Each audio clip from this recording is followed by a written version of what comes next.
Я благодарю. I thank the representative of the United Arab Emirates for her statement. I give the floor to the permanent representative of Kenya. Thank you, Mr. President. I thank Undersecretary General Rosemary DiCarlo for her briefing. We meet tonight on the brink of a major conflict in Ukraine.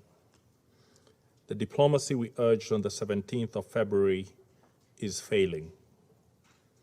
The territorial integrity and sovereignty of Ukraine stands breached. The Charter of the United Nations continues to wilt under the relentless assault of the powerful. In one moment, it is invoked with reverence by the very same countries who then turn their backs on it in pursuit of objectives diametrically opposed to international peace and security. In the last two meetings on the situation in Ukraine and the buildup of forces by the Russian Federation, Kenya urged that diplomacy be given a chance.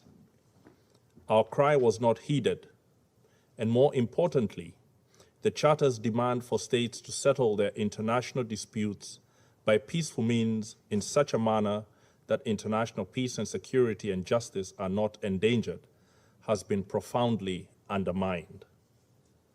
Today, the threat or use of force against the territorial integrity and political independence of Ukraine has been effected. Kenya is gravely concerned by the announcement made by the Russian Federation to recognize Donetsk and Luhansk regions of Ukraine as independent states. In our considered view, this action and announcement breaches the territorial integrity of Ukraine. We do not deny that there may be serious security concerns in these regions, but they cannot justify today's recognition of these regions as independent states, not when there are multiple diplomatic tracks available and underway that have the ability to offer peaceful solutions. Mr. President, this situation echoes our history.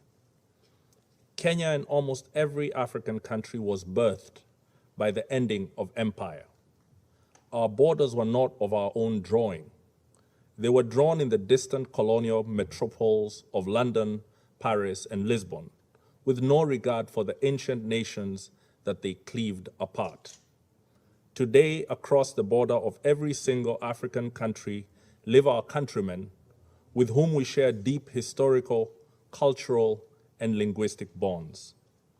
At independence, had we chosen to pursue states on the basis of ethnic, racial, or religious homogeneity, we would still be waging bloody wars these many decades later. Instead, we agreed that we would settle for the borders that we inherited, but we would still pursue continental political, economic, and legal integration. Rather than form nations that looked ever backwards into history with a dangerous nostalgia, we chose to look forward to a greatness none of our many nations and peoples had ever known.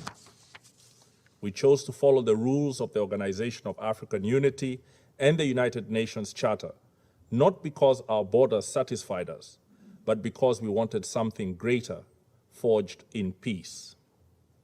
We believe that all states formed from empires that have collapsed or retreated have many peoples in them yearning for integration with peoples in neighboring states.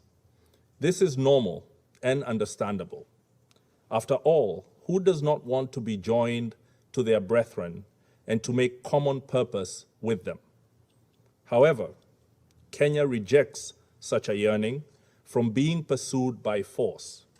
We must complete our recovery from the embers of dead empires in a way that does not plunge us back into new forms of domination and oppression.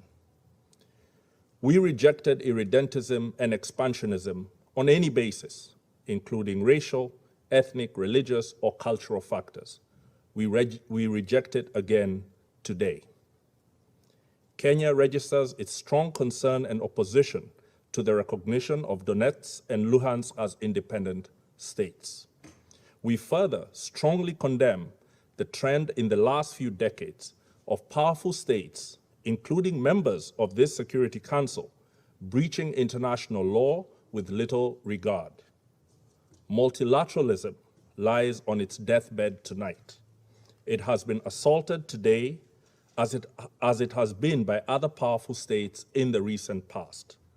We call on all members to rally behind the Secretary General in asking him to rally us all to the standard that defends multilateralism. We also call on him to bring his good offices to bear to help the concerned parties resolve this situation by peaceful means. Let me conclude, Mr. President, by reaffirming Kenya's respect for the territorial integrity of Ukraine within its internationally recognized borders. Thank you. Я благодарю. I thank the representative of Kenya for his statement. I give the floor to the permanent representative of Ghana. Thank you very much, Mr. President.